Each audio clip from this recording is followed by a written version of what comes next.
पूरी देश में फैलनी चाहिए। सब हिंदुस्तानियों को हिंदी भाषा का प्रयोग करना चाहिए।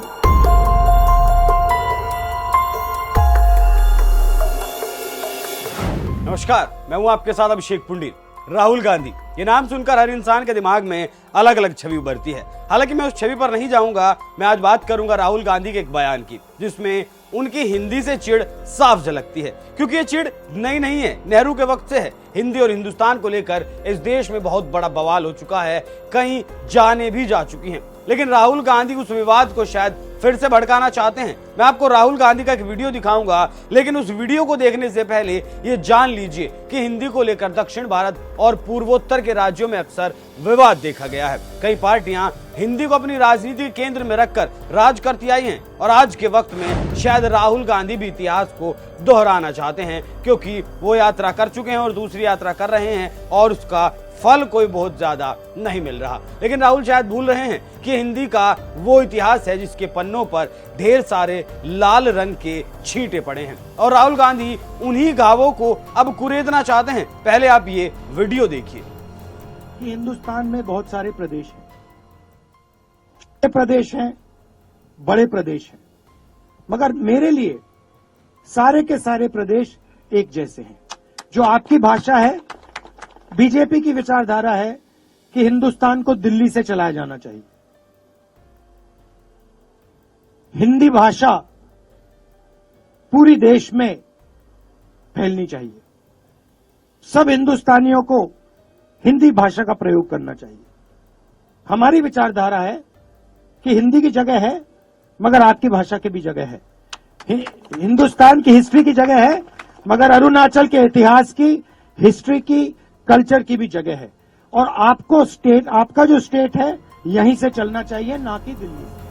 मैं शुरू करूंगा बीजेपी की बात से। जो राहुल गांधी कह रहे हैं कि बीजेपी हिंदी को सारे देश में लागू करना चाहती है, तो राहुल गांधी जी जनता को यह भी बता देते कि काशी संगमम किसने शुरू किया। आप नहीं बताएंगे तो मैं बता देता हूं। प्रधानमंत्री मोदी ने शुरू किया है, जिससे यूपी और तमिलनाडु में संस्कृति का आदान प्रदान हो सके। और राहुल गांधी ये भी नहीं बताएंगे कि पूरे देश में हिंदी भाषा में पढ़ाई करवाना एक पुरानी चली आ रही व्यवस्था का हिस्सा था। सबसे पहले साल 1968 में राष्ट्रीय शिक्षा नीति में इसे आधिकारिक रूप से शामिल किया गया था। इसके अलावा साल 1955 में डॉक्टर लक्ष्मण स्वामी मुदलियार के नेतृत्व में माध्यमिक शिक्षा आयोग बना था। इस आयोग ने राज्य की अपनी क्षेत्रीय भाषा के साथ हिंदी की पढ़ाई का द्विभाषा सूत्र दिया था और इंग्लिश या किसी और एक भाषा को वैकल्पिक भाषा बनाने का प्रस्ताव भी दिया था। लेकिन राहुल गांधी हैं कि मोदी के सिर ठीकरा फोड़कर वोट बटोरने की कोशिश कर रहे हैं। लेकिन क्या ये सही है? वैसे राहुल तो भारत जोड़ो यात्रा करने निकले हैं,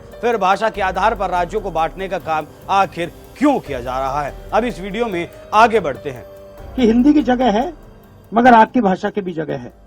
हिंदुस्तान की हिस्ट्री की जगह है, मगर अरुणाचल के इतिहास की, हिस्ट्री की, कल्चर की भी जगह है। और आपको स्टेट, आपका जो स्टेट है, यहीं से चलना चाहिए, ना कि दिल्ली से। यहाँ राहुल गांधी कह रहे हैं अगर भारत के इतिहास की जगह है तो अरुणाचल की हिस्ट्री की भी जगह है। तो राहुल गांधी जी ये बताएं कि अरुणाचल तो भारत का ही हिस्सा है। भारत के इतिहास में अरुणाचल का भी इतिहास शामिल है। अरुणाचल का अपना एक अलग इतिहास हो सकता है, लेकिन आज अरुणाचल भारत का अभिन्न अंग है और भारत के भीतर ही अरुणाचल का इतिहास है। अब राहुल गांधी की आखिरी बात को समझने की कोशिश करते हैं। राहुल का कहना है कि आपका स्टेट यहीं से चलना चाहिए, ना कि दिल्ली से। तो देश का हर राज्य दिल्ली से चलता है, तो ऐसे में अगर अरुणाचल दिल्ली से चलता है तो इसमें गलत क्या है? क्या हिमाचल, कर्नाटक, तेलंगाना में केंद्र से फंड नहीं जाता, केंद्र की योजनाएं नहीं चलती, या फिर असम, बंगाल, बिहार, उत्तर प्रदेश केंद्र से नहीं चलते? लेकिन राहुल गांधी ने जो कहा है कि आपका स्टेट यहीं से चलना चाहिए, इस बात का मतलब भी राहुल समझा दें तो जरा बेहतर रहेगा। क्योंकि राहुल गांधी अरुणाचल और चीन आपस में कहीं ना कहीं जुड़ते हैं। जब चीन अरुणाचल को विवादित क्षेत्र या फिर अपना हिस्सा बताता है तो राहुल के सुर थोड़ा बदल जाते हैं। और गांधी परिवार चीन से क्या सीक्रेट मीटिंग करता है वो तो किसी को पता ही नहीं। लेकिन राहुल ने इस 50 सेकंड के बाइट में बहुत सारे सवाल छोड़ दिए हैं, जिनका जवाब मैं आपसे भी चाहता हूं। अपनी राय इस वीडियो पर और इस खबर पर जरूर दीजिएगा। नमस्कार।